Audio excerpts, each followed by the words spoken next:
12 महीने में आप ये समझ लीजिए कि 3 तो कराते ही हैं, पर आप 2 की गणना कीजिए तो साल के कितने हो गए? 12 दूनी 24 पाठ तो हम करवाते ही हैं अपने लिए, अपने पितरों के लिए।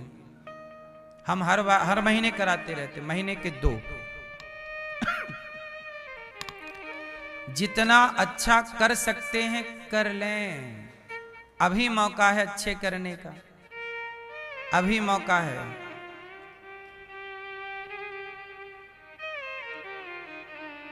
पुण्य जितना करेंगे वो अपना ही तो धन है। क्यों मेरी मां? इसलिए पितरों के लिए, अब जैसे आप लोगों से मैं पूछ लूं कि आपके पिता के मृत्यु की तिथि क्या है, तो आपको पता है? आपको पता है? आप नहीं? आपके पिताजी की मृत्यु की तिथि आपको नहीं पता, आपको पता है?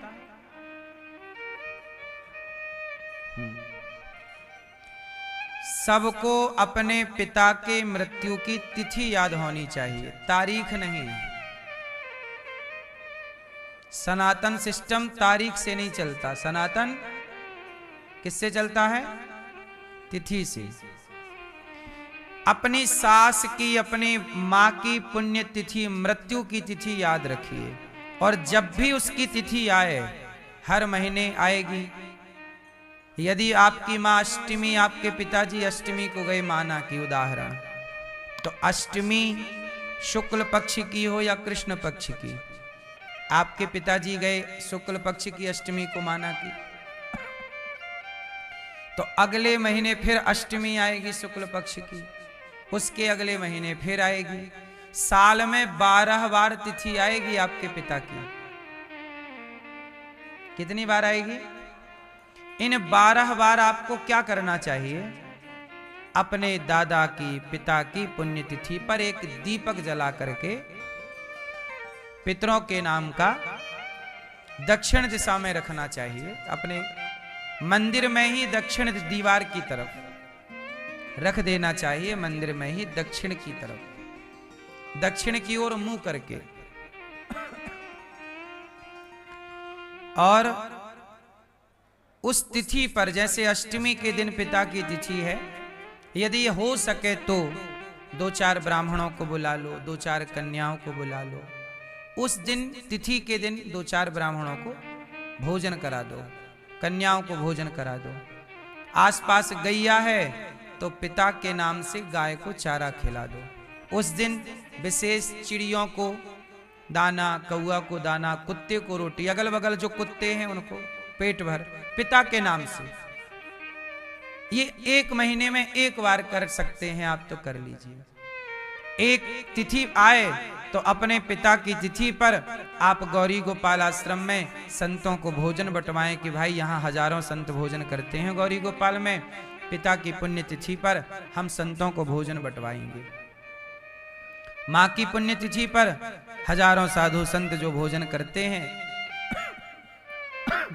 गौरी गोपाल आश्रम में ये संतों को रोटी बंटवाएंगे कि भाई आज का भोजन हमारी ओर से, हमारे पूज्य पिताजी की ओर से।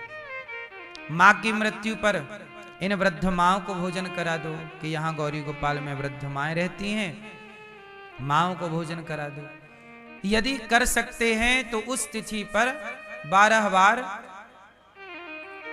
शुरू के कम से कम 2-3 साल तक तो ये कार्य कर लो। 3 साल के बाद फिर क्या होता है कि पिंडदान हो जाता है गया जी में। जब तक गया श्राद्ध नहीं कर लेते तब तक वो हर महीने की तिथि याद करके कर लो। फिर गया श्राद्ध कर लिया तो फिर हर महीने करने की जरूरत नहीं है। फिर साल में 1 बार पितृपक्ष जब आता है, उस पितृपक्ष में जो तिथि आती है आपके, जैसे अष्टमी है तो अष्टमी आएगी, तो उस अष्टमी के दिन आप गया श्राद्ध कर आओ। और अब आप लोग प्रश्न करेंगे कि हमने तो गया श्राद्ध कर दिया, पिंडदान कर दिया, अब क्या करें? तो गया श्राद्ध करने के बाद भी नियम तो यही है कि माता पिता की तिथि पर आप कुछ ना कुछ कार्य छोटा मोटा ही, पंजीरी ही बांटिए बाप के नाम से, पर ये उस तिथि पर पंजीरी ही सही पर बटनी चाहिए। अन्न दान उस दिन भले पंजीरी का करो, पर हो उस तिथि पर, माता और पिता की तिथि पर। इससे क्या होगा? इससे आपके पितरों की परम गति होगी, पितृ दोष नहीं होगा, और साल में एक बार, जीवन में एक बार भागवत जी के पोथी पाठ करवा ली अपने माता पिता के नाम से, उससे आपका जीवन बेहतर होगा। आज का व्यक्ति इतना आलसी हो गया है कि अपने कर्तव्यों को भूल गया। ना माँ का कोई कर्तव्य पूरा कर रहा है, ना पिता का वो बोलता है आज के व्यक्ति, अरे हम तो विज्ञान के युग के हैं, हमें ये भरोसे ही नहीं है क्या वया क्या होता है। तुम नहीं मानते, इसका मतलब ये नहीं है कि सत्य नहीं है। ना मानने से अंग्रेज आते हैं और गया श्राद्ध करने लगे। पता है आपको? अंग्रेज, आप गया जी जाइएगा पितृपक्ष में, अंग्रेज मिलेंगे आपको श्राद्ध करते हुए। जो सत्संग कर रहा है, जो समझ रहा है, वो सब अपने कर्तव्य कर रहे हैं। आज की आपाधापी में लोग भूल गए, कर्तव्य कोई नहीं करना चाहता। तो मातृ ऋण, पितृ ऋण, तीसरा ऋण है देव ऋण। देव ऋण, सूर्य भगवान को जल चढ़ाइए, भगवान का स्मरण कीजिए, इससे देव ऋण से मुक्ति मिल जाती है। देवताओं का भी ऋण है ना, प्रकाश दे रहे हैं सूर्य भगवान, आपको हवा मिल रही है, पानी मिल रहा है, ये प्रकृति तो दे रही है, तो देवताओं का ऋण है। और चौथा ऋषि ऋण। ऋषि ऋण क्या होता है? ऋषियों ने आप लोगों के लिए आयुर्वेद लिखा, धनुर्वेद लिखा, आप लोगों के लिए पुराण, रामचरितमानस किसने लिखी? ऋषियों ने, तुलसीदास जी। संत ना होते तो बताओ आज का समाज इस तरह से संस्कारी और सुव्यवस्थित होता? आप सबकी वाणी में संतों की भाषा है। आप लोग क्या बोलते हैं जब कोई बात होती है? अरे बड़ा हुआ सो क्या हुआ। अब ये बड़ा हुआ सो क्या हुआ, ये किसकी भाषा है? संतों की तो वाणी है। तो संतों का ऋण हम सबके ऊपर होता, क्योंकि हम जो बोल रहे हैं वो कहीं ना कहीं संतों की वाणी। वो जब भी आप कोई उदाहरण देते हैं तो आप क्या बोलते हैं? आप बात बात में बोला करते हैं कि देखो रामायण में ऐसा लिखा है, भाई को धोखा नहीं देना चाहिए, भरत जी और राम जी। अब राम और भैया भरत के बारे में आपने पढ़ा होगा, तो जहां भी पढ़ा होगा उस ग्रंथ को लिखने वाले कोई ऋषि ही होंगे। बोलो हाँ।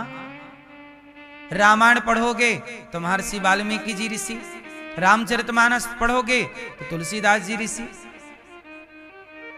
महाभारत पढ़ोगे वेदव्यास जी ऋषि, पुराण पढ़ोगे वेदव्यास जी ऋषि। फिर तो जितना भी हम समाज में ज्ञान हमारे यहां है वो सब ऋषियों की देन है। इसलिए ऋषियों का ऋण है। तो ऋषियों का ऋण कैसे उतरेगा? बोले गीता रामायण का पाठ करते रहिए, ग्रंथों के प्रति सम्मान रखिए, तो ऋषियों के ऋण से मुक्ति मिल जाएगी। ये 4 ऋण होते हैं। इन चारों ऋणों से हम सब ऋणी हैं, माँ के, पिता के ऋण से, देवताओं के और ऋषि की ऋण से। इसलिए हमारे यहाँ चारों को प्रणाम है। माता को प्रणाम, पिता को प्रणाम, सूर्य भगवान देव ऋण। पहला प्रणाम सवेरे जागती व्यक्ति सूर्याय नमः, आदित्याय नमः, भौमाय नमः, खगाय नमः, मित्राय नमः, भास्कराय नमः। सूर्य भगवान को अर्घ देते हैं। आप लोग जल चढ़ाते हो सूर्य भगवान को? सही बताओ। नहीं चढ़ाते। सूर्य भगवान को जल चढ़ाना चाहिए कि नहीं? आप लोग क्यों नहीं चढ़ाते हैं? रोज चढ़ाओ। अच्छा, सूर्य भगवान प्रकाश रोज देते हैं कि कभी कभी? विटामिन डी कहां से आता है? फसलों को ताकत। यदि सूर्य ना होते तो किसान की कोई भी फसल होती? यदि आप और हम जीवित हैं तो इसमें सूर्य भगवान का योगदान है। बोलो हाँ। तो जब उनका योगदान है तो एक लोटा जल चढ़ा के धन्यवाद तो दे ही सकते हैं। ये तो थैंक यू है, ईश्वर का धन्यवाद। इसलिए धन्यवाद के तौर पर जल चढ़ाइए। हे ईश्वर आपका धन्यवाद। भगवान की भक्ति क्यों की जाती है? थैंक यू के लिए। हे ईश्वर। अच्छे बताओ, आप बहुत प्यासे हैं, पानी नहीं मिल रहा है चारों ओर, और तभी कोई पानी लेके आए और आपको पिलाए, तो आप थैंक यू बोलोगे कि नहीं उसे? उसने आपके प्राणों की रक्षा की कि नहीं जल देकर? फिर यदि उस व्यक्ति ने जल देकर आपके प्राणों की रक्षा की, तो आपके इर्द गिर्द आसपास यदि पानी है तो वो पानी कौन दे रहा है? ईश्वर। तो क्या उस ईश्वर को थैंक यू धन्यवाद नहीं होना चाहिए? इसलिए उसको माला जपते हैं। 1 माला जपो, 10 माला जपो, 20 माला जपो। माला इसलिए कि हे ईश्वर श्रीमन्नारायण श्रीमन्नारायण। माला जप रहे हैं, काहे माला जप रहे हो? ईश्वर को याद कर रहे हैं। धन्यवाद प्रभु, आप ना होते तो हमें पानी कौन देता? आप ना होते हमें रोटी कौन देता? अच्छा मैया, आपने ऐसे किसी व्यक्ति को देखा जिसके दोनों हाथ ना हो? क्यों? आप लोगों ने ऐसे किसी व्यक्ति को देखा जिसके दोनों हाथ ना हो? क्यों? देखा है? देखा होगा। हल्ला ना करो मेरी माँ, शोर ना करो मैया। अब जरा सोचो कि किसी के दोनों हाथ नहीं हैं, उसे खाने में कितनी तकलीफ होती हो। सामने रखा है भोजन पर हाथ ही नहीं है, अब कैसे खाता होगा? किसी के आश्रित होगा कि नहीं? कोई आए खिलाए। आप कितने अच्छे हैं, जब भूख लगती है अपने हाथ से निकालते हो अपने। जिसके दोनों हाथ नहीं है, कल्पना करिए, इमेजिन करिए कि जिसके दोनों हाथ ना हो, उसे भूख लगी हो, वो भोजन हो, क्या कैसे कैसे निकालेगा? कितना तकलीफ है। बोलो मेरी माँ। आपके हाथ हैं तो इन हाथों की वैल्यू नहीं पता, इसलिए ईश्वर का धन्यवाद दो। इसलिए इन हाथों से तुलसी की माला पकड़ो और इस माला को सरकाओ आगे, और हर मन के पर हर मोती पर एक बार ईश्वर को याद करो कि प्रभु ये हाथ दिया है, थैंक यू। ये हाथ ना होता तो क्या होता? हम पानी भी नहीं पी सकते थे। इसलिए श्रीमन्नारायण श्रीमन्नारायण श्रीमन्नारायण श्रीमन्नारायण। बात समझ में आई कि नहीं? ये उंगली से माला खिसकाओ मोती एक मैं, श्रीमन्नारायण श्रीमन्नारायण। ये उंगली है, ना होती उंगलियां, ना होता ये हाथ, तो सोचो हम कैसे होते। आज मेरे पास 3 बच्चे आए। आज बेचारे तीनों अंधे थे। 3 लड़के आए। कथा में है क्या? 3 बच्चे आए और तीनों अंधे थे। तो मैंने पूछा कि यदि तुम्हें दिखेगा तो क्या देखना चाहोगे? बोले गुरुजी, जिनको दिख रहा है वो हमसे ज्यादा परेशान है। हम तो बस यही प्रार्थना करते हैं कि हमें यदि कुछ दिखें तो राधा रानी दिख जाएं, श्याम सुंदर दिख जाएं, और क्या देखें, किसे देखें? जरा सोचिए, आप उनकी आंखें नहीं हैं, आपकी आंखें हैं। आप सब देख सकते हैं, वो नहीं देख सकते। तुम देख सकते हो फिर भी शिकायतें बड़ी करते हो। वो नहीं देख सकते फिर भी उनकी शिकायतें नहीं थी। आपकी आंखें हैं, आपने इतना कुछ देखा है, लेकिन आप लोग मंदिर नहीं जाते कि चलो मंदिर में बैठे भगवान को देख आवे। अरे मंदिर में कोई भगवान है, मूर्ति है, आंखें दी हैं।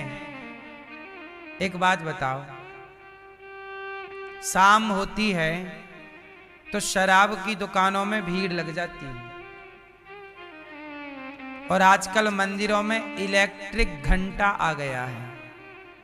आरती के टाइम बटन चिटका दी जाती है, वो घंटा टन टन टन टन टन टन अपने से बजता है, मशीनरी है। क्यों ये भैया मंदिरों में मशीन वाला घंटा क्यों बजता है, आपसे सवाल है।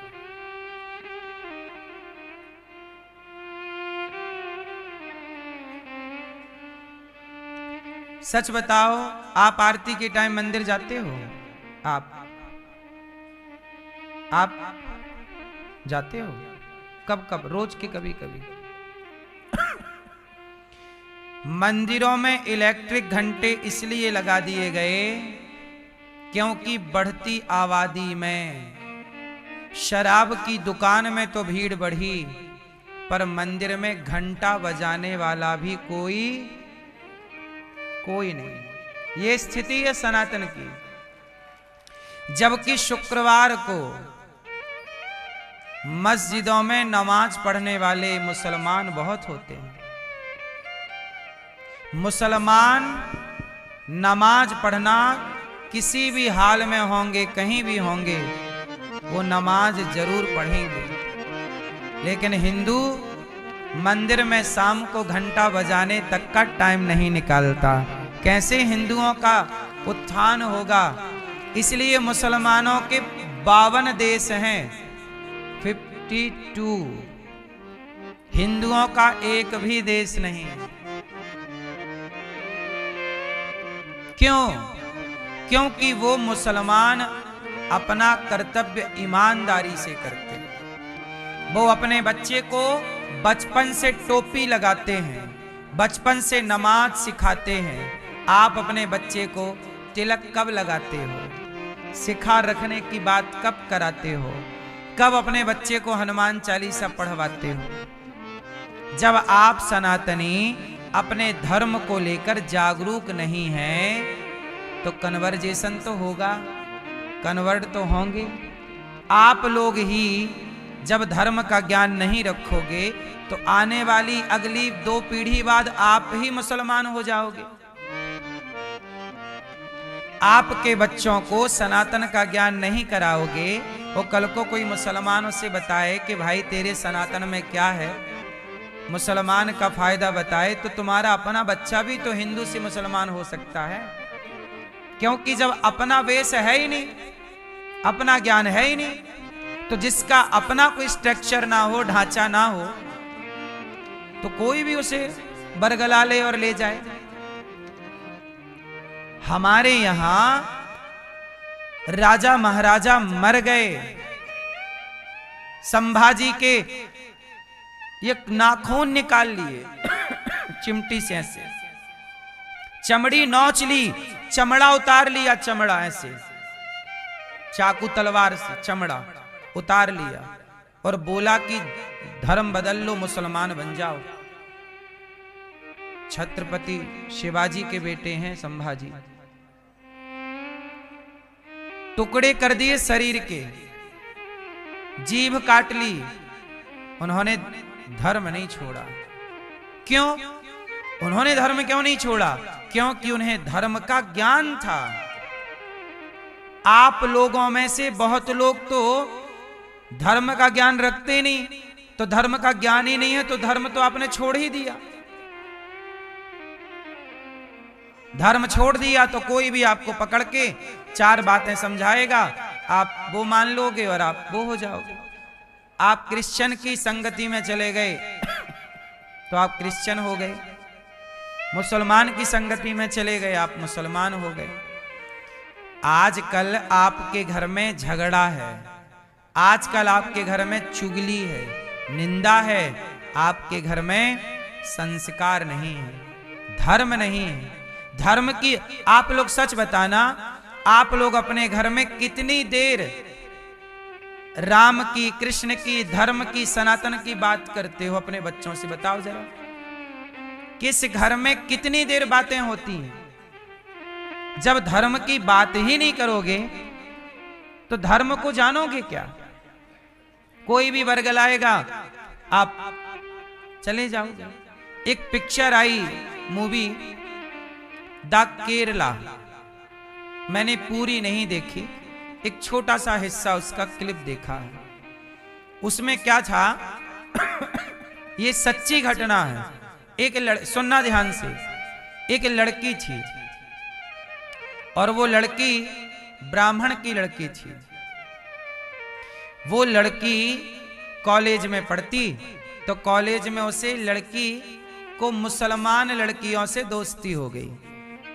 तो मुसलमान लड़की भी अपने धर्म के प्रति सजग है। उन मुसलमान लड़कियों ने उस हिंदू लड़की को अपने मुस्लिम धर्म के बारे में, मुस्लिम पंथ के बारे में, मजहब के बारे में समझाया। बताया कि ये है हमारे यहां, तुम्हारे हिंदू धर्म में तो कुछ भी नहीं। हिंदू से तोड़ा और मुसलमान से जोड़ा। अब हुआ क्या कि वो लड़की हिंदू की उनकी बातों में आ गई और उसने कहा कि हमारे यहां तो हूरों की बात होती है, जन्नत है। उसने भैया आतंकी संगठन से उस लड़की को मिला दिया। और वो सच्ची घटना है ये। वो हिंदू लड़की आतंकी संगठन के संग चली गई। वो आतंकवादी उसके साथ बलात्कार करते, उसकी राजी से फंसा लिया ना, बलात्कार करते बिंदास, और उसे चलाना सिखा दिया बंदूक, और जहर घोल दिया कि तुम्हारे दुश्मन हिंदू हैं, जहां भी हिंदू मिले बस आतंकवादी का तो एक ही काम है। अभी नहीं जात पूछ के मारी, तुम हिंदू हो, ठा ठा ठा ठा ठा। अभी पहलगांव में क्या हिंदू हो, ठा ठा ठा, हिंदू हो, मार दिया। अब वो लड़की बन गई भैया आतंकवादी, हिंदुओं को मारती आतंकवादियों के गठन में रह के, और मुसलमान वो आतंकवादी उसका बलात्कार भी करते सामूहिक मस्त, और उसकी राजी मर्जी से। एक दिन उस लड़की, देखो हिंदू तो थी, खून तो हिंदू का है, आज नहीं कल चेतना तो आएगी। वो हिंदू का खून उस लड़की का जाग गया। उसने कहा कि मैं क्या कर रही हूं। उसे लगा अंदर से कि मैं गलत हूं। लो भैया, वो लड़की जैसे तैसे भाग गई और भाग के आधी रात को अपने पिता के पास आई, और पिता के पास आके बोली कि आपने मुझे आतंकवादी बना दिया। अब बाप बोला कि क्या बात करती है, मैंने तो तुझे अच्छे कॉलेज में पढ़ने भेजा था, तू ही किसी के भड़कावे में, किसी के प्यार व्यार में, लव जिहाद में फंस गई और तू ही चली गई, और मुझे बोल रही है कि मैंने तुझे आतंकवादी बना दिया। कोई बाप अपनी बेटी को आतंकवादी क्यों बनाएगा? उस लड़की ने जो कहा वो सबको सुनना चाहिए। उस लड़की ने कहा, पिताजी आपने मुझे समय रहते बचपन में अपने सनातन धर्म का ज्ञान दिया होता, मैं अपने सनातन धर्म को, राम को, कृष्ण को समझ पाई होती, तो मैं आज किसी मुसलमान के चंगुल में फंस के आतंकवादी ना होती। उन्होंने मुझे समझा इसलिए दिया क्योंकि आप ना समझा पाए। आप राम के बारे में, कृष्ण के बारे में, सनातन के बारे में नहीं समझा पाए, लेकिन उन्होंने अल्लाह के बारे में समझा दिया, हूरों के बारे में समझा दिया, जन्नत के बारे में समझा दिया। तुम नहीं समझा पाए। इसलिए अपनी बेटी को, अपने बेटे को थोड़ा राम की कहानियां, कृष्ण कौन है, राम कौन है, हरिश्चंद्र कौन है, गंगा कौन है, यमुना कौन है, सरयू कौन है, शिव कौन है, गणेश जी कौन है, दुर्गा कौन है, थोड़ा धर्म से जोड़ना मेरी माँ। वरना कल तुम्हारे बच्चे ना जाने बाजार में किसकी संगति में जाके बैठ जाएं और क्या हो जाएं। दोषी कौन है? वो लड़की आतंकवादी बन गई, सच बताना दोषी कौन है? बोलो, क्या वो माँ बाप दोषी नहीं है? वो तो दोषी हैं, वो तो चाह ही रहे हैं कि आप बिगड़े। आपका अपना दोष है। इसलिए कहता हूं समय मिला करे तो बच्चों को लेकर सत्संग में आया करो, समय मिला करे तो बच्चों को कथा सुनवाया करो। अच्छे इंसान बनेंगे आपके बच्चे, अच्छा जीवन जिएंगे आपके बच्चे। हम सबके ऊपर एक पांचवा ऋण भी है, मातृ ऋण, पितृ ऋण, देव ऋण, ऋषि ऋण। इस ऋण से भी बड़ा एक ऋण और है। कौन सा? भारत माता का ऋण है हम सबके ऊपर। और ये ऋण ईमानदार होकर के इस भारत माँ की सेवा करके चुकाना है सबको। हम सबके ऊपर अपनी जननी जन्मभूमश्च स्वर्गादपि गरीयसी। बताइए भारत माता का ऋण आपके ऊपर है या नहीं? बोलो, ये भारत माता का ऋण कैसे चुकाओगे? समाज की सेवा करो, ईमानदारी से रहो। आजकल भारत में अपने ही अपनों से गद्दारी कर रहे हैं, भ्रष्टाचार कर रहे हैं, पैसों के लिए अपना ईमान बेच दे रहे हैं। क्या ये भारत माता से गद्दारी नहीं है? इसलिए साहब पढ़ लिख के बड़े पद पे जाइएगा, पर वहां जाके भ्रष्टाचारी ना बन जाइएगा। इस देश की माटी के कुछ ऋण हैं, वो ईमानदारी से। यदि सारे बेईमान हो गए तो अभी एक पिक्चर आई है, जब पाकिस्तान ने अटैक किया था 11 में, 11 में अटैक हुआ था बंबई में, उस पर एक मूवी आई, अभी खुलासा हुआ कि पाकिस्तान की ओर से जब यहां आतंकवादी भेजे गए भारत, तो भारत की सरकार को पता था कि आतंकवादी आ रहे हैं, खुफिया जानकारी मिल गई। फिर भी भारत की वो उस समय की सरकार चुप रही और आतंक हमला होने दिया। कहने का तात्पर्य से ये मूवी की बात है, जो मूवी अभी आई है। कहने का अर्थ ये है कि बताइए, भारत में रह कर के, भारत के सरकारी पदों पर बैठ के, बड़े बड़े मंत्रालय में बैठ के कुछ मंत्री पाकिस्तान से मिले थे कि नहीं? ये मूवी के द्वारा खुलासा हुआ। अब बताइए, ये भारत मां की छाती पे खंजर देना है कि नहीं? अब सोचिए, जिनको आप लोगों ने भारत की रक्षा के लिए नेता बनाया है, वही नेता यदि पाकिस्तान से मिल जाए तो ये भारत मां से गद्दारी है या नहीं? हाँ या ना?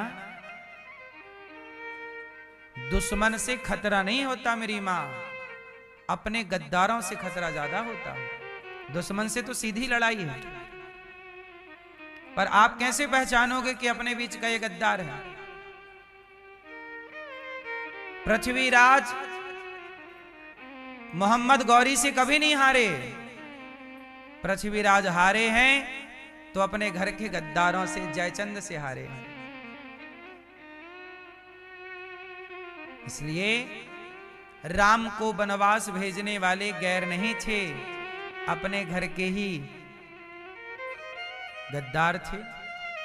जिस अयोध्या का नमक मंथरा खाया करती थी, जिस अयोध्या की रोटी मंथरा खाया करती थी, जिस अयोध्या का पानी मंथरा पिया करती थी, उसी अयोध्या के प्रति जहर घोला के नहीं कैकेयी मां के मस्तिष्क में?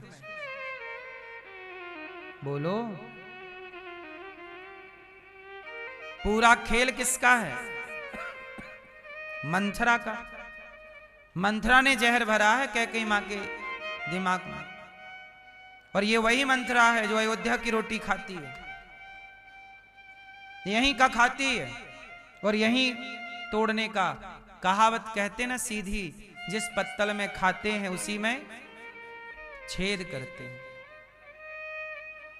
इसलिए जिस भारत मां में हो, उस भारत मां के लिए सदा ईमानदार रहना, यह भी संस्कार बच्चों को दीजिएगा।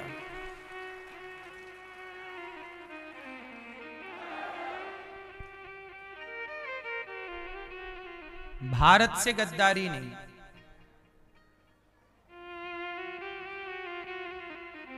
वतन से गद्दारी नहीं, माटी से गद्दारी नहीं। सही है? ईमानदार। इसलिए कहता हूं मेरी मां, 5-10 मिनट बच्चों को बिठाया करो, थोड़ा आप लोग ही मोटिवेट किया करो, समझाया करो। अब आजकल ना माँ बाप बच्चों को तनिक भी टाइम नहीं देते, दिन भर मोबाइल, दिन भर मोबाइल। जैसे तुम उंगली से सरका रहे हो ना रील, ऐसे तुम्हारे हाथों से तुम्हारे बच्चे भी सरक जाएंगे एक दिन। मत बोलना बाद में कि लो बच्चे हाथ से निकल गए।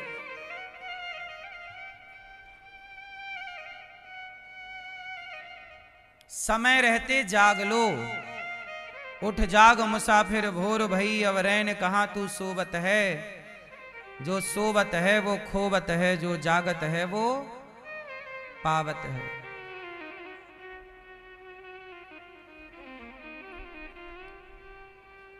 कल हम लोगों ने सुना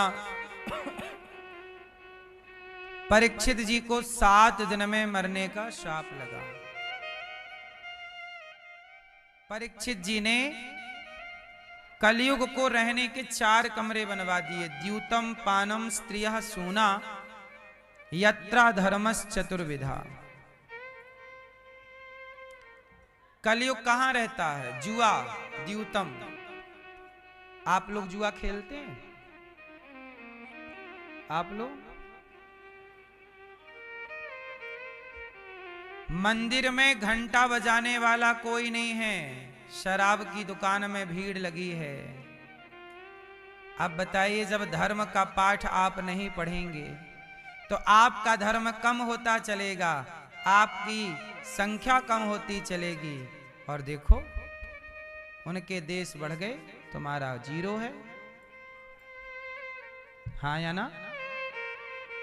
मंदिर सूना सूना रहेगा, भरी रहेंगी मधुशाला। पिता के संग भरी सभा में नाचेगी घर की बाला। एक ऐसा कन्यादान पिता ही कन्या का धन खाएगा। रामचंद्र कह गए सिया से, ऐसा कलयुग आएगा। मंदिर सूना, इसलिए समय निकाला करो और घंटा बजाने शाम की आरती में तो पहुंचा करो। सवेरे आपके अगल बगल कोई मंदिर है तो आप लोग जाया करो। एक तो आजकल के बूढ़े लोग भी बड़े आलसी हो गए हैं। चलो बच्चे तो बच्चे हैं, तुम एक्सपायरी डेट वाले घर पे क्या कर रहे हो? दिन भर घटिया तोड़ते हो घर पड़े पड़े। तुम तो निकलो, मंदिर जाओ शाम को। तुम्हारी तो उम्र हो गई, बढ़िया कंबल रजाई ओढ़ो, जाओ मंदिर, घंटा का टाइम बजाओ, अपना बुढ़ापे में कीर्तन करो। बूढ़े लोग अपना कर्तव्य कर नहीं रहे हैं मेरी मां, सही सही। बूढ़े लोग लड़ा के चले गए भारत को, देश बांट के चले गए, अब लड़ते रहो। ये बूढ़ों का कोई काम था? अरे तोड़ के गए थे, जोड़ के जाते। तोड़ के गए तो आज तक भोग रहे हैं हम सब लोग। बांटे भी तो ऐसा बांटे कि कांटा बन गया। बोलो हाँ। वहां से तो हिंदू खदेड़ दिए गए, यहां वाले वहां नहीं गए, वो बांट और दिया। पता नहीं क्यों बांट दिया, का सूझी खोपड़ी में। बूढ़ों के निर्णय बहुत अच्छे नहीं थे, राष्ट्र हित में करके कुछ गए नहीं। इसलिए कहते हैं वो बूढ़े नहीं कर गए, तुम अच्छा कर लो, बूढ़े हो। बूढ़े व्यक्ति की जिम्मेदारी ज्यादा है। लेकिन बूढ़े बस शाम हुई तो ताश खेलने में लग रहे हैं। कुछ बूढ़े पत्ता खेलेंगे। ये अरे बुढ़ापे में तो आपको सनातन को जोड़ने का प्रयास करना चाहिए। आपके पास तो अनुभव ज्यादा है। इस उम्र में तो अब दिमाग देश में लगाओ कि देश के लिए आप सारी जिंदगी तो परिवार में लगा दी ना जिंदगी। अब 2-5 साल राष्ट्र की सेवा में दे दो, आखिरी के। नहीं, आखिरी मरेंगे भी तो पोता को लाओ, पोता दिखाओ, और वो देखते देखते ये कोई मरना है? पोती कहाँ है, पोती देख ले। ये कोई मरना है? कुत्तों की तरह ना मरो। राष्ट्र के लिए यदि आपने अपने जीवन के 60 साल परिवार को दिए हैं तो कम से कम 5 साल भारत माता को दीजिए। ये आपका मरना सार्थक होगा, वरना बूढ़े हो मर तो जाओगे ही। जैसे आज हम कह रहे हैं कि हमारे जो पूर्वज देश बांट के गए हैं गलत किया है, ऐसे आपकी औलाद कहेगी कि आप लोग गलत करके मरे हो। बताइए, जिन लोगों ने देश बांटा है वो सही करके गए कि गलत? जोर से, गलत करके गए। आज तक उनके कारण ही हजारों सैनिक यदि सेना में जवान मरता है तो उस बंटवारे के कारण मरता है। अभी जात पूछ के गोली मारी गई, वो बंटवारे का नतीजा था। और बांटे भी तो क्या मूर्खतापूर्ण बंटवारा किया। पाकिस्तान ही बांटते यहां तक भी ठीक था, बांग्लादेश ऐसे कौन बांटता है कि एक खेत यहां एक वहां, पूरा पश्चिम।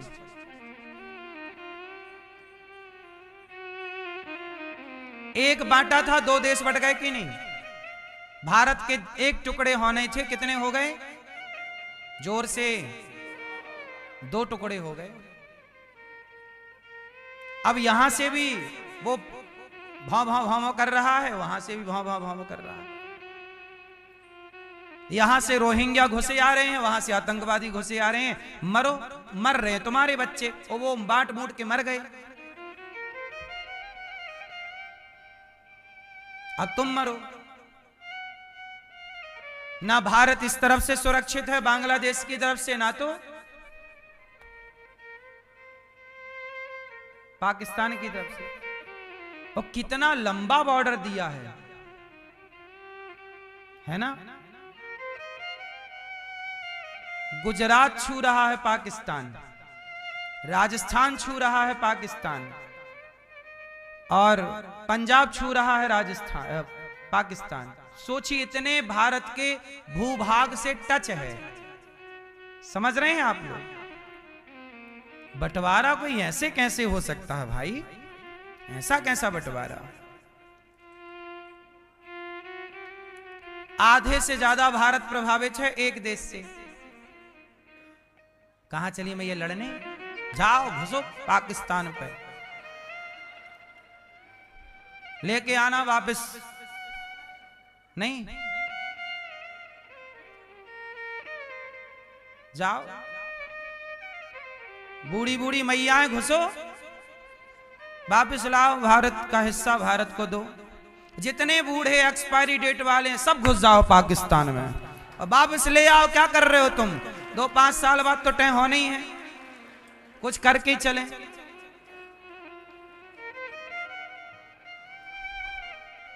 जाओ, जीत के आना।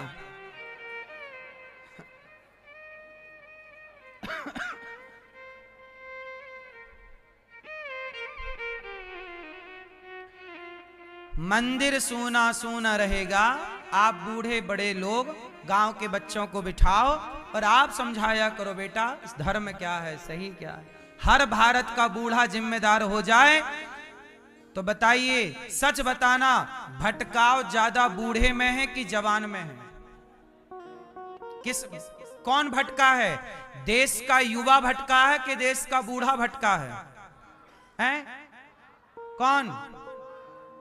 देश का बूढ़ा भटका दिखता है मुझे, क्योंकि देश के जवान जुआ खेलते कम आते हैं।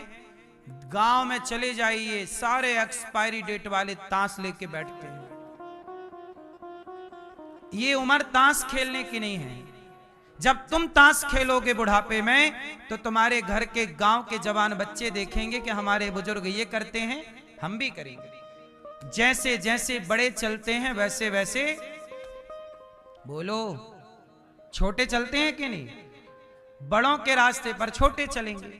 आप बड़े हैं, आप चलेंगे जैसे, मैं भी पीछे पीछे चल पड़ूंगा। अब वो रास्ता सही है कि गलत है, ये निर्णय तो बड़ों को लेना है। इसलिए भारत के हर बड़े बूढ़ों की जिम्मेदारी है कि आप 5 साल बची हुई जिंदगी राष्ट्र के लिए, और राष्ट्र को क्या, युवाओं को जोड़िए। जो गुटखा खा रहे हैं उन्हें रोको, बेटा बेटा रुको, ये गुटखा खा के क्या मिल रहा है तुम्हें, समझाओ। अब तो बूढ़ा भी शराब पी रहा है और जवान को बिठा लिया कि तू ला हम पिएंगे। अब बताओ, मरने से पहले आदमी 4 को बिगाड़ के मर रहा है, और मैं कहता हूं कि मरने से पहले आप 4 को सुधार करके मरिए तो आपका मरना सार्थक होगा, वो मरना भी सार्थक हो जाएगा। और यही भक्ति है। क्या कहते हैं आप, बिगाड़ के मरूं कि सुधार के मरूं? मरना तो है ही है, राष्ट्र हित में करके मरूं। युवाओं को रास्ता दिखाने की जरूरत है। जवान होता है मैया, जवानी कैसी होती है, बोलो बताओ, जवानी कैसी होती है? छोरा बताओ।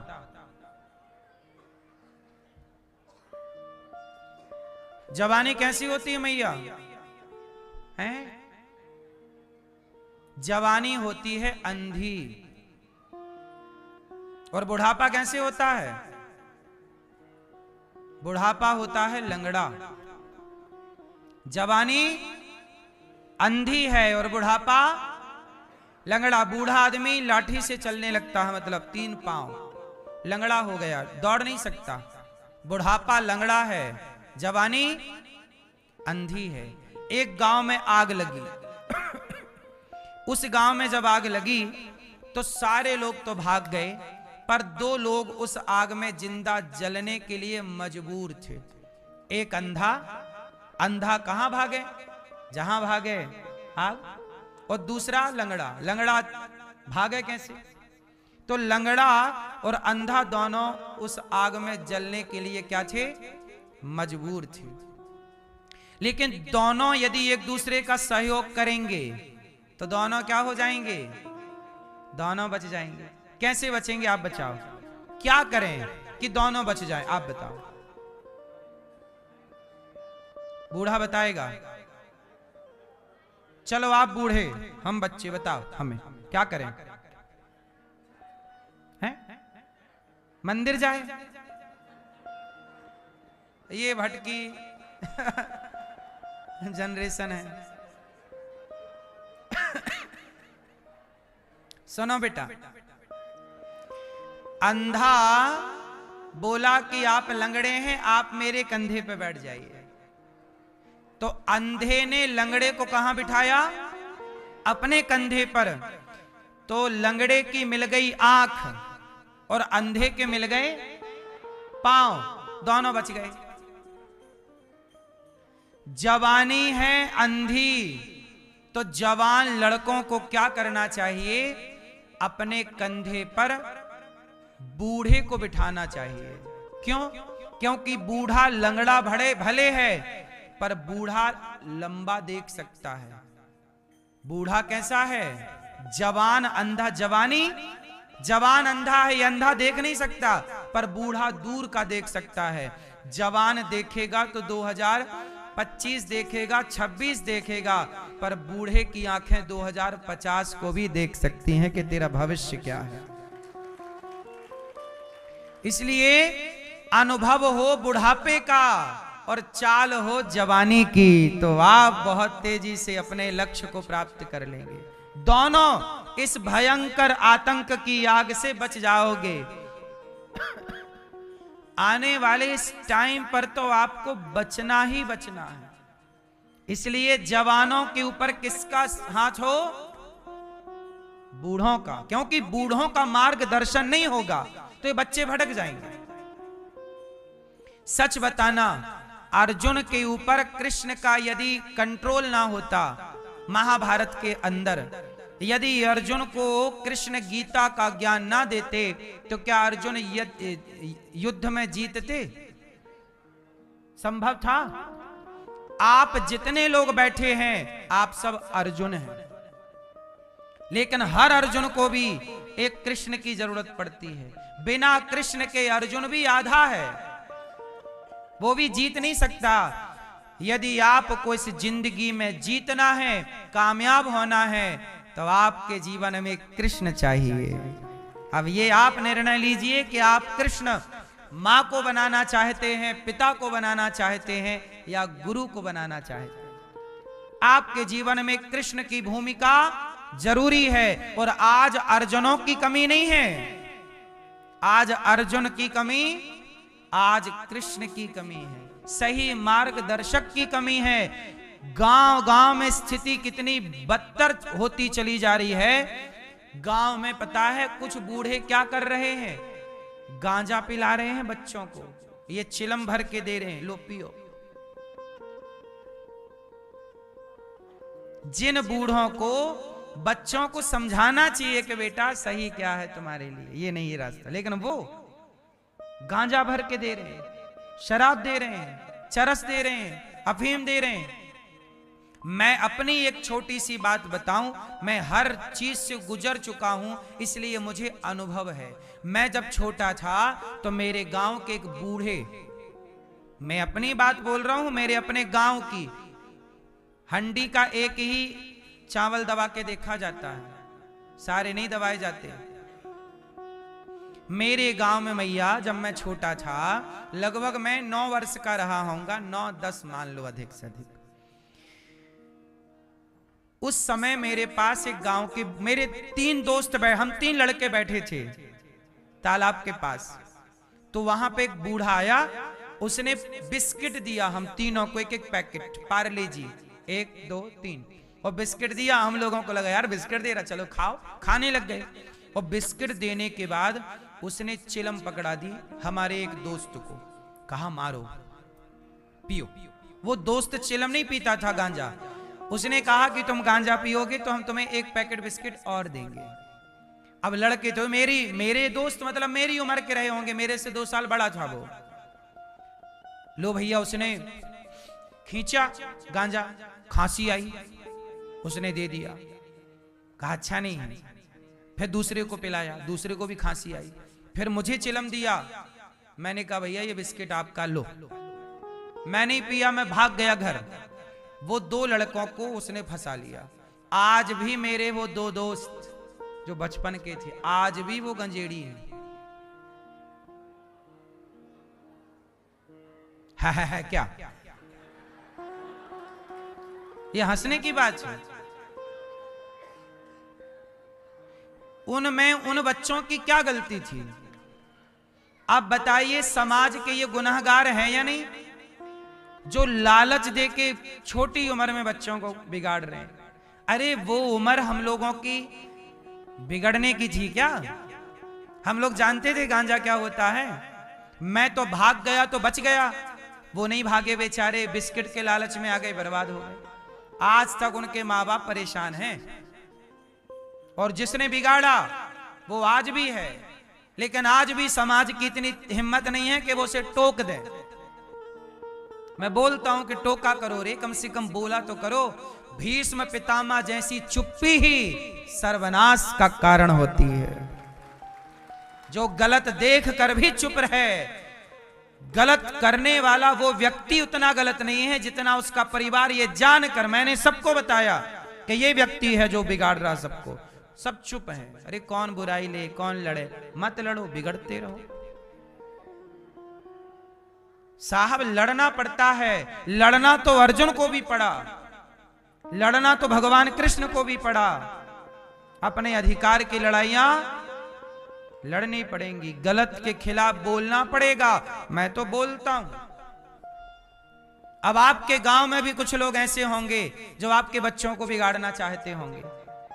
आपकी गली मोहल्ले में भी ऐसे लोग होंगे, आपके बच्चे को बीड़ी देते होंगे, सिगरेट देते होंगे, फ्री में दारू देते होंगे, फ्री में ये कि पियो बेटा, एक बार तुम पियोगे, कल से पैसा चुरा चुरा के लाओगे और दोगे के लाओ। फिर बाद में क्या हुआ? वो आदमी गांजा बेचने लगा और इन्हीं को अपना ग्राहक बना के इन्हीं से करवाता चोरी घर में, और ये उससे गांजा का अब आदी हो गए, तो अब ये पैसे चुरा चुरा के उससे गांजा, अब उसका बिजनेस चल पड़ा। ये इस तरह का काम होता है। ये गांव की हालत है। शहरों में तो मैं कभी रहा नहीं इस तरह से। शहरों में तो आप देखिए, बड़े बड़े शहरों में इससे भी हैवी नशा चलता है, अफीम, चरस, और भी भगवान जाने क्या क्या होता। समाज को कैसे सुधारोगे आप, कैसे बचाओगे अपने बच्चों को? आपके बच्चे गलत नहीं है मेरी माँ, बच्चों को मिलने वाली संगति गलत है। क्यों जी, सही है? तुम्हें कोई बिगाड़ना चाहा आज तक? सिगरेट दिया किसी ने, तुम पी लो यार क्या होता? दारू दिया आपको? सच बताओ, खाओ माँ कसम। बीड़ी पीते हो? सिगरेट नहीं, आज तक सिगरेट नहीं पिए? सच बताओ, आज तक सिगरेट पिए ही नहीं पिए? और आप भैया खाओ मां कसम के आज तक पिए ही नहीं। सही है, संगति बुरी नहीं मिलेगी तो नहीं बिगड़ेगा, और बुरी मिल गई तो। गांव में 10-10 साल के बच्चे बीड़ी पी रहे हैं, 15-15 साल के लड़के खूब गुटखा खा रहे हैं। ये बात सही है कि गलत है? बहुत बुरी स्थिति है, नशा इतना अधिक है कि माँ बाप परेशान है। राजा परीक्षित कलयुग को स्थान देते हैं द्यूतम, जुआ में कलयुग, जहां जुआ वहां सर्वनाश। पानम, शराब में कलयुग। स्त्रिया, पराई औरत में कलयुग। और मांस में कलयुग। मांसाहार नहीं करना चाहिए, शुद्ध शाकाहारी बनो। आप लोग मांस खाते हैं? कलयुग कहां कहां रहता है? जहां जुआ है वहां कलयुग। राजा परीक्षित जी ने कलयुग को, अच्छा कलयुग ये कौन सा युग चल रहा है? यहां कौन सा युग चल रहा है? यहां वर्तमान में आप किस युग में हो? ये कलयुग है। कलयुग कहां कहां है जरा ध्यान से सुन लो। जहां एसी चल रही है, क्या वहां गर्मी है? बोलो। जहां एसी की हवा है वहां गर्मी का प्रभाव शून्य है, 0। जहां एसी है वहां गर्मी का प्रभाव नहीं है। ऐसे जहां कीर्तन है, सत्संग है, भजन है, वहां कलयुग का प्रभाव नहीं है। कलयुग का प्रभाव वहां है जहां जुआ है। जुआ मतलब कलयुग वहीं रहेगा। जहां गंदगी होगी वहां मक्खी और मच्छर जरूर होंगे। जहां नाला होगा वहां दुर्गंध जरूर होगी। ये बात सही है कि गलत है? जहां नाला है वहां दुर्गंध जरूर है। उसी तरह जहां जुआ है वहां कलयुग की दुर्गंध है।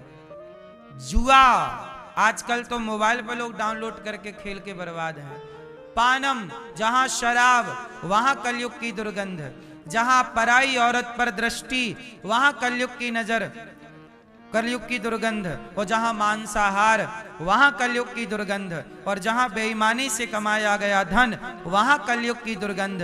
पर जहां सत्संग है, कीर्तन है, जहां भगवत चिंतन है वहां कलयुग का कोई प्रभाव नहीं पड़ता। मंदिर में कलयुग का प्रभाव नहीं है, सत्संग में। अब देखो आप लोग यहां बैठे हैं, आपके अंदर कोई विकार है अभी वर्तमान में इतनी देर में? बोलो। बिल्कुल निर्मल हैं आप इस समय कथा सुनने से। ये आपके, अब आप कहां हो? अभी आप सतयुग में हो, त्रेता में हो, द्वापर में हो। कलयुग तो वहां होगा। यहां कोई शराब पीने लग जाए तो कलयुग केवल उसे प्रभावित करेगा जो शराब पी रहा है, हमें प्रभावित नहीं करेगा। इसलिए अपने घर के माहौल को कलयुग से हटाकर सतयुग, त्रेता, द्वापर में भी ले जाया जा सकता है। द्यूतम, पानम, स्त्रिया, पराई औरत को देखना, ये सतयुग का प्रभाव नहीं है, ये कलयुग का प्रभाव है। रावण और दुर्योधन, दुर्योधन द्वापर का है और रावण त्रेता का। लेकिन एक बात बताओ, त्रेता में भी कलयुग था कि नहीं? और द्वापर में भी कलयुग था कि नहीं? और कलयुग में भी सतयुग है कि नहीं? आप लोग ये समझते हैं कि सतयुग सेपरेट सतयुग है। नहीं, सतयुग में भी कलयुग है। सतयुग में भी क्या है? जोर से। सतयुग में आप बताइए, प्रहलाद पर उनके पिता ने अत्याचार किया कि नहीं? क्या सतयुग में प्रहलाद के ऊपर अत्याचार हुआ? क्या ये उस सतयुग का धर्म था कि एक बाप बेटे पर अत्याचार करे? हिरण्यकश्यपु पर कलयुग का प्रभाव आ गया। कलयुग चारों युगों में चारों युग रहते हैं, समझो इस बात को। चारों युगों में चारों युग रहते हैं। आप किस युग से प्रभावित हैं ये देखिए। यदि अब बताइए, जो संत हैं दिन रात भजन में चिंतन में डूबे हैं, बताइए उन्हें कलयुग छू भी पा रहा है? वो कलयुग में भी सतयुग में है, और हिरण्यकश्यपु सतयुग में भी कलयुग का प्रभाव उसके राज्य में है कि बाप बेटे पे अत्याचार कर रहा है, जलाना चाहता है जिंदा। होली का आ जाओ जला दो इसे।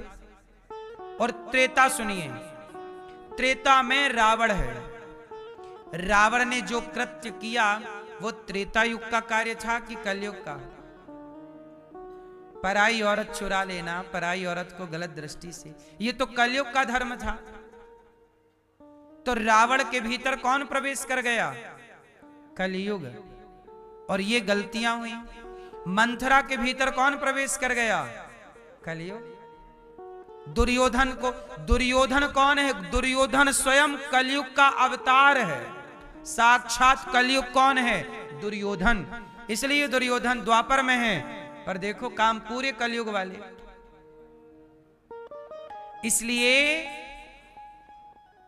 त्रेता में भी रावण के पास कलयुग था, द्वापर में दुर्योधन के पास कलयुग था, और कलयुग में भी संतों के पास सतयुग है।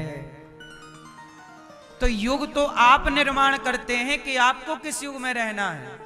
आप शराब पी रहे हैं तो आप कलयुग में हैं, गलत कर रहे हैं, गलत सोच है, कलयुग। और आपकी सही सोच है, सही दिशा है, सत्य पर जी रहे हैं, तो आप कलयुग में भी, आपको कलयुग बाल विवाह का नहीं कर सकता। युग का प्रभाव सब पर नहीं पड़ता। जो चाहता है कि मेरे ऊपर प्रभाव पड़े उस पर पड़ जाएगा। अब देखिए, ये बात मैं नहीं कह रहा। कृते अध्यायते विष्णुम त्रेतायाम यजतो मखई द्वापरे परिचर्यायाम कलौ केशव कीर्तनात्। कलयुग केवल नाम आधारा, सुमरि सुमरि नर उतरही। जो कलयुग में नाम की छत्र छाया पर है उसे कलयुग कभी प्रभावित नहीं कर सकता। नाम की छाया है, कीर्तन करिए, सत्संग करिए, आपको कलयुग कुछ नहीं छुएगा। इसलिए नाम का आश्रय लीजिए, चिंतन कीजिए भगवान का, खूब प्रेम से सत्संग कीजिए।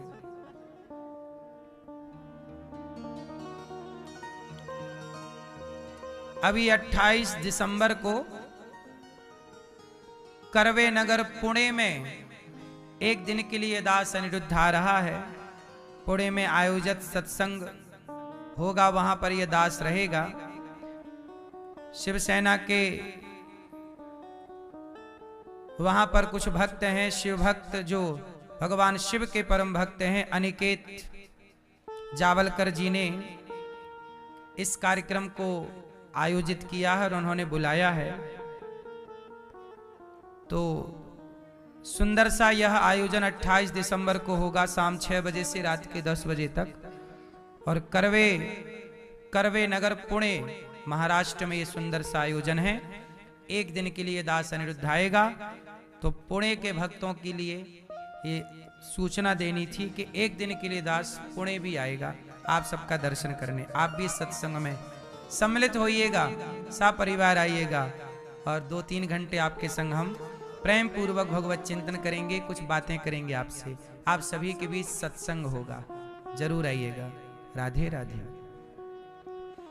तो कुल मिलाकर के राजा परीक्षित जी के सिर पे कलयुग आके बैठ गया, क्योंकि उन्होंने एक संत का अपमान कर दिया।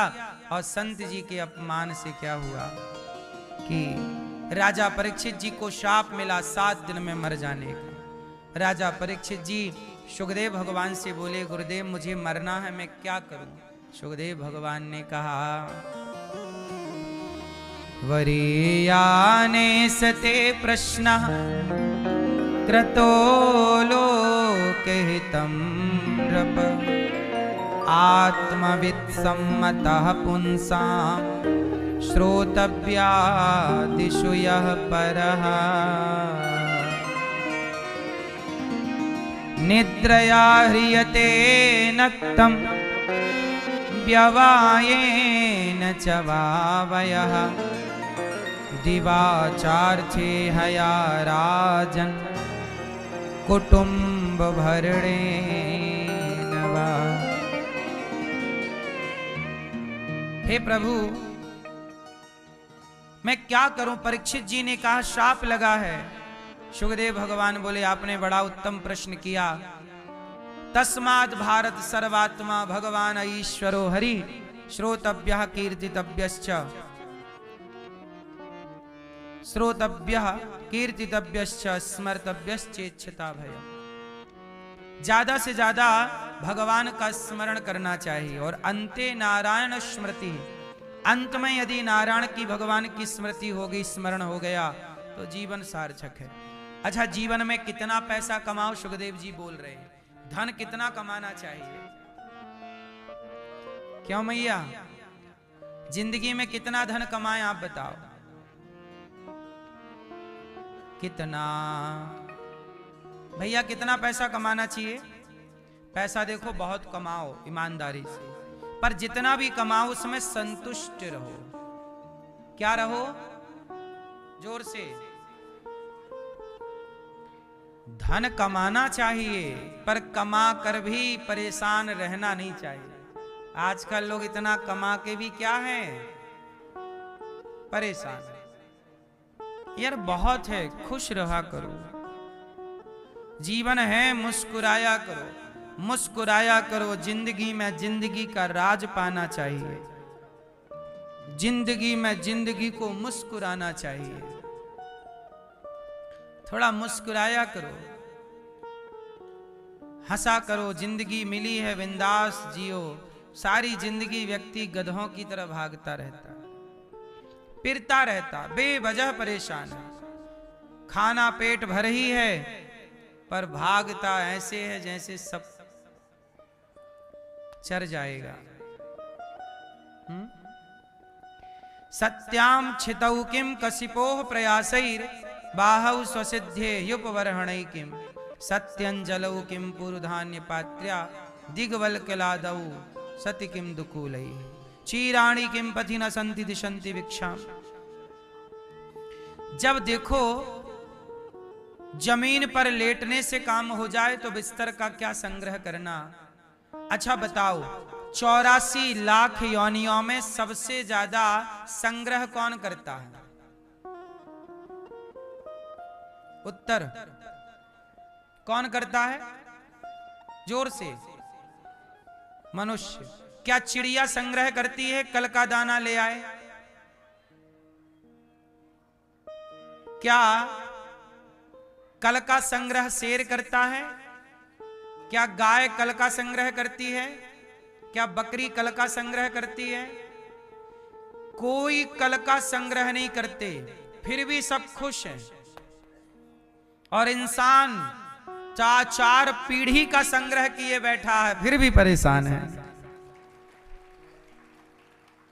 फिर भी परेशान है, फिर भी हंसता नहीं है, मुस्कुराता नहीं है।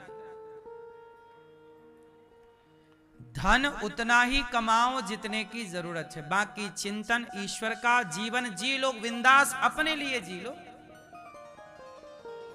अपने लिए टाइम निकालो, आत्मचिंतन करो अपने लिए। जिंदगी का सुख ले ही नहीं पा रहे, आनंद मजा ले ही नहीं पा रहे जीवन का। अब ये जैसे ही आदमी होश संभालता है वैसे ही काम के पीछे भागता है। काम नहीं मिला तो परेशान, काम मिल गया और काम मिलने के बाद छुट्टी नहीं मिल रही है तो परेशान, काम मिलने के बाद सैलरी ठीक नहीं मिल रही है तो परेशान।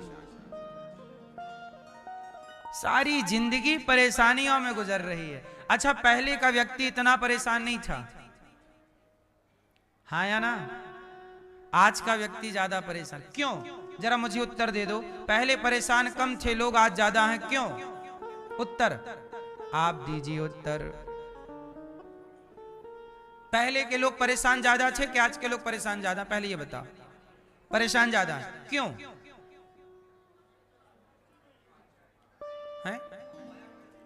है? हाँ, पहले के लोगों में इच्छाएं कम थी। पहले की इच्छाएं कम थी और जरूरतें बहुत कम थी। आज की इच्छाएं भी ज्यादा हैं और जरूरतें बहुत ज्यादा हैं। जिसकी जरूरतें कम हैं, इच्छाएं कम हैं, चाह गई चिंता मिटी, मनवा वे परवाह, जिसको कछु ना चाहिए वो ही साहंसाह। बड़ा कौन? जिसे कुछ नहीं चाहिए। और गरीब कौन? जिसे बहुत कुछ चाहिए। अडानी अंबानी सबसे गरीब हैं। क्यों? इतना होने के बाद भी परेशान है।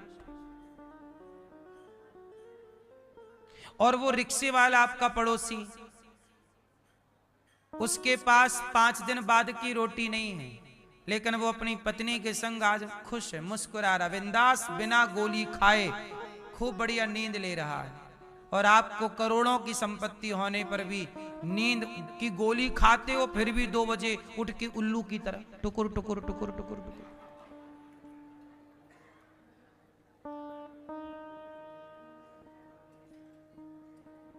आप बताइए, जो गरीब आदमी है, रिक्शे वाला है, यदि वो अपनी जिंदगी में संतुष्ट है अपनी कमाई से, तो वो उस व्यक्ति से ज्यादा प्रसन्न है जो करोड़पति है। हाँ या ना? उसे नींद की गोली नहीं खानी पड़ती पर बढ़िया नींद आती है। उसे भूख का टॉनिक नहीं पीना पड़ता, बढ़िया भूख लगती है। और वो पत्नी और पति दोनों बिंदास खुश हैं। साइकिल पे चल, पत्नी पीछे बैठी है साइकिल में, पति चला रहा, और दोनों का प्यार बढ़िया है। इससे बढ़िया अमीरी क्या होगी?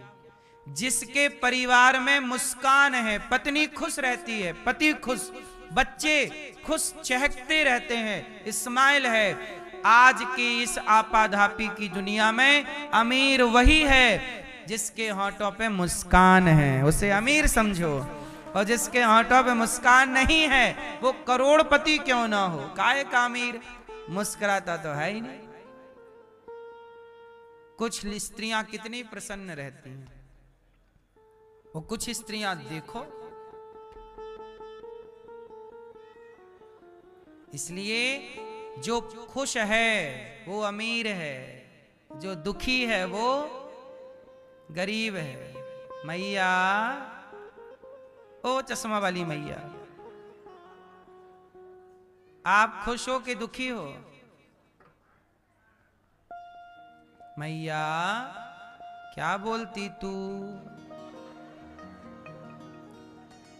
खुश रहा करो। जितना पैसा है बहुत है। ये बात सही है कि नहीं? जब आवे संतोष धन, सब धन धूरी समान। राम कितने संतुष्ट हैं। राम जंगल में है, झोपड़ी भी नहीं है, और पति पत्नी कितने खुश हैं। राम सीता खुश हैं कि नहीं? राम क्या करते हैं? एक बार क्या हुआ, राम जी फूल तोड़ के ले आए और सीता मैया को फूलों की माला बना के उनके गले में पहना रहे हैं राम जी, कानों में पहना रहे हैं राम जी, बाला फूलों का कुंडल यहां लगा रहे हैं राम जी। राम जी श्रृंगार कर रहे हैं, किसका? सीता मैया का। यहां पहना रहे हैं बाजूबंद में फूल, यहां फूलों की चूड़ी, कमर में करधन फूलों का। राम जी कर रहे हैं ये, खुश है ना? ये नहीं कि भाई अब पिता ने वनवास भेज दिया तो रोती रहे, रोते रहे, भाई ने पिताजी ने निकाल दिया, माँ ने मेरे साथ बड़ा गलत किया, धन ले लिया, पूरा अयोध्या छीन ली, 14 साल में राम कहीं रोए नहीं। राम पूरे इस काल में मुझे 3 बार ही रोते नजर आए। कहां रोए राम जी? जब पिताजी ने वनवास भेजा, राम जी राजा बनने वाले थे, राजा नहीं बने, वनवास चले गए। 100 से 0 पे आ गए राम जी, लेकिन राम जी रोए नहीं। कहां रोए राम जी?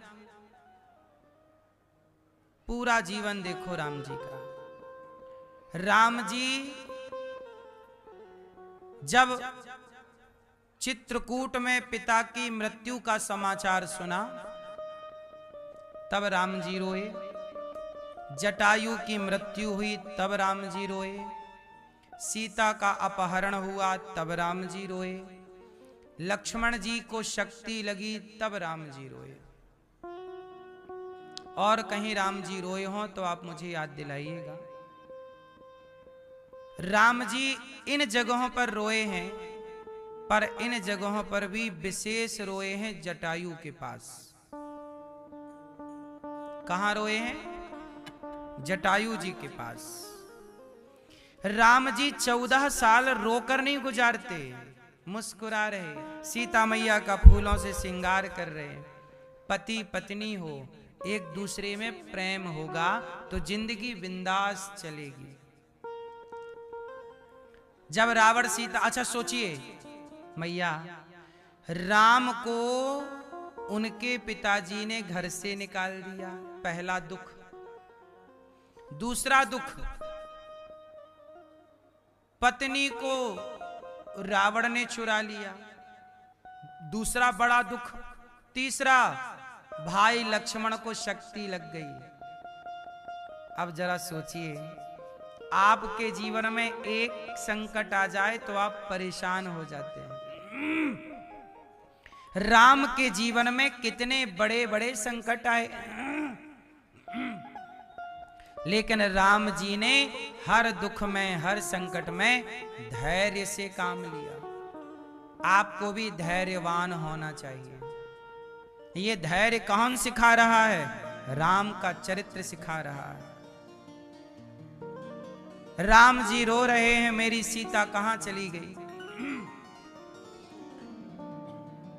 राम अपनी पत्नी का श्रृंगार क्यों कर रहे हैं? ये बात मैं आपको क्यों बता रहा हूं और आपको क्यों सुनना चाहिए?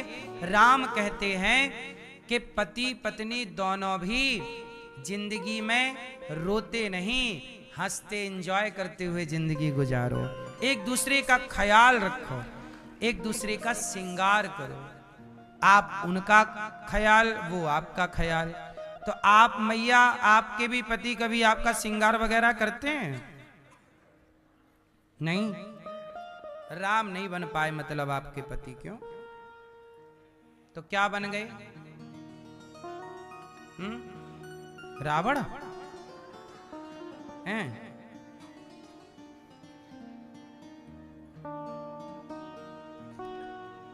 पत्नी और पति में प्रेम हो, ये राम जी सिखा रहे हैं।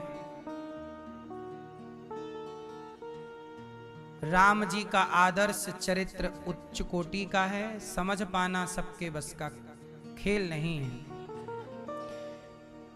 अब सुखदेव भगवान ने ईश्वर की उपासना ध्यान किया। नमः परस्मै पुरुषाय भूयसे सदुद्भव स्थान निरोध लीलया। इसके बाद भगवान के दिव्य स्वभाव का वर्णन किया गया कि भगवान कितने सुंदर हैं। विदुर जी के घर जाके साग का भोग लगाते हैं। कल आपको कथा सुनाई। एक दिन की बात है, मैत्रेय जी के पास विदुर जी गए। कहा कि भगवान सृष्टि कैसे कैसे करते हैं समझाइए। कहा कि सबसे पहले भगवान नारायण की नाभि से कमल हुआ, कमल में ब्रह्मा जी के मानस पुत्र और मनु शत्रुपा हुए। 12 भगवान ने पृथ्वी की स्थापना की और मनु शत्रुपा की 3 बेटियां और 2 बेटे हुए। आकुति का विवाह रुचि प्रजापति से, देवहूति का विवाह करदम जी से, प्रसूति का विवाह दक्ष प्रजापति से संपन्न हुआ। आकुति के यहाँ यज्ञ भगवान हुए, देवहूति के यहाँ कपिल भगवान हुए, करदम जी की पत्नी के 9 बेटियां हुई। करदम जी की 9 बेटियां अनुसुईया, कला, श्रद्धा, ये सब ब्रह्मा जी के 9 मानस पुत्रों को विवाही गई। इनके एक बेटा हुआ, कौन? कपिल भगवान। इन्होंने अपनी मां को दिव्य ज्ञान दिया। कौन सा ज्ञान दिया? ए मैया, कपिल देवहूति, कपिल भगवान है साक्षात नारायण, और मां हाथ जोड़ के कह रही प्रभु मैं क्या करूं, किस तरह मेरा तम त्वागता हम शरणम शरण्यम स्वभृत्य संसार तरो कुठारम जिज्ञासया हम प्रकृते पुरुषस्य नमामि सद्धर्म विदाम वरिष्ठम। आज माता देवहूति ने हाथ जोड़ करके कहा कि प्रभु आज मैं कहना चाहती हूं, मेरा मन बड़ा उदास रहता है, ये मन बड़ा परेशान करता है, क्या करूं कि मेरा मन मेरे कंट्रोल में आ जाए। अच्छा एक बात बताओ, फसाद की जड़ है कौन? मन के हारे हार है और मन के जीते मन ही मिलावत राम से और मन ही करत फजीत। मन की गति है अटपटी, झटपट लखे न कोय, मन की जब खटपट मिटे तो झटपट दर्शन होए। अच्छा एक बात बताओ, भगवान शरीर से मिलते हैं कि मन से? भक्ति शरीर से होती है कि मन से? ईश्वर की प्राप्ति शरीर से होगी कि मन से? धाम शरीर से होता है कि मन से? शरीर तो साधन धाम मोक्ष कर द्वारा, शरीर तो मोक्ष का द्वार है, लेकिन मुख्य भूमिका मन की है। बताओ शरीर और मन, ईश्वर को क्या पसंद है? शरीर की मन? जोर से, जोर से। अच्छा आपकी पत्नी और आपके पति को क्या पसंद है? शरीर की मन। विवाह आजकल किससे होता है? मन से कि शरीर से? हैं? याद रखना, संसार को चाहिए शरीर, संसार को चाहिए तन, और भगवान को चाहिए जगत को संतुष्टि मिलती है तन से, और जगन्नाथ को संतुष्टि मिलती है मन से। इसलिए बंटवारा कर दीजिए, तन दे दो जगत को और मन दे दो। आप लोग मन पति में ना लगाओ, पत्नी में ना लगाओ, बेटी में ना लगाओ, बेटे में ना लगाओ, मन भगवान में लगाओ। लेकिन शरीर लगा रहा है, चलो शरीर यहाँ है, देखो शरीर जो है ये ठीक है, लगेगा, शरीर से हमें काम करना पड़ेगा, शरीर से ही हम जिम्मेदारियां पूरी करेंगे। तो शरीर ठीक है जिम्मेदारियों के लिए, पिता की जिम्मेदारी, माँ की जिम्मेदारी, पुत्र की जिम्मेदारी, बिजनेस की जिम्मेदारी है, मकान दुकान की जिम्मेदारी, खेती बाड़ी की, सब करो, शरीर से सब करो, पर मन केवल भगवान में। वृंदा अमेरिका रहो तन से, पर मन से वृंदावन रहो। अपने गांव अपने शहर में रहो तन से, खेत में रहो तन से, दुकान में रहो तन से, फैक्ट्री में रहो तन से, पर मन से कहां रहोगे? हर समय मन। अच्छा एक बात बताओ, आपको यदि प्यार हुआ है तो प्यार जैसे आप लोग कहते हैं, तो जब प्यार व्यार होता है किसी को तो बार बार मन वहीं जाता है कि नहीं? प्रियतमा के पास नया नया ब्याह होता है और विवाह के 4, 6, 10 दिन के अंदर पत्नी मायके आ जाती है। पति पत्नी पहली बार मिले थे कि फिर बिछड़ गए। अब बिछड़ गए पर अब बार बार याद आ रही है पत्नी की, बार बार याद आ रही है पति की। ये बात सही है कि नहीं? आई थी कि नहीं शुरू शुरू में याद? अब नहीं आती, अब तो जा, पहले याद आती है। तो वो शुरू का नया नया अटैचमेंट है, ठीक भी है, याद आती है। लेकिन देखो उस समय बार बार मन घूम फिर के जाता है कि नहीं वहीं, मतलब मन भी बंधता है। मन क्या होता है? यदि मन पत्नी से बंध गया तो जैसे पत्नी से बंध गया ऐसे ही परमेश्वर भगवान श्री कृष्ण से बांध लो ना। इससे बांध लोगे तो आपका भला हो जाएगा। बंधता तो है तो जगत से क्या बांधूं, जगन्नाथ से बांध लो। संसार से चलो ठीक है, 2 साल 2 साल बांधे रखा, अब खोल लो खोटे से, और यहां बांध दो इनके। इसलिए कन्हैया का पांव टेढ़ा है। चोर चढ़ता है तो रस्से का फंदा बनाता है और ऐसे फेंकता है, फंस जाए खींचता है, फंदा लग गया चढ़ जाता। बोलो हाँ। ऐसे आप भी अपने मन का फंदा बनाओ और भगवान के चरणों में मन फेंको। इनके पांव में फंस जाएगा मन तो कल्याण हो जाएगा। इसलिए इनका पांव टेढ़ा ताकि फंदा फंस जाए। आपके मन का फंदा कहां फंस जाए? भगवान के चरणों में। इसलिए इनका पांव टेढ़ी टांग वाले तेरी महिमा निराली। इसलिए टेढ़ी टांग वाले में अपना मन लगा लो। मन लगा लिया, मैंने तुमको याद करके प्रभु से प्यार करके।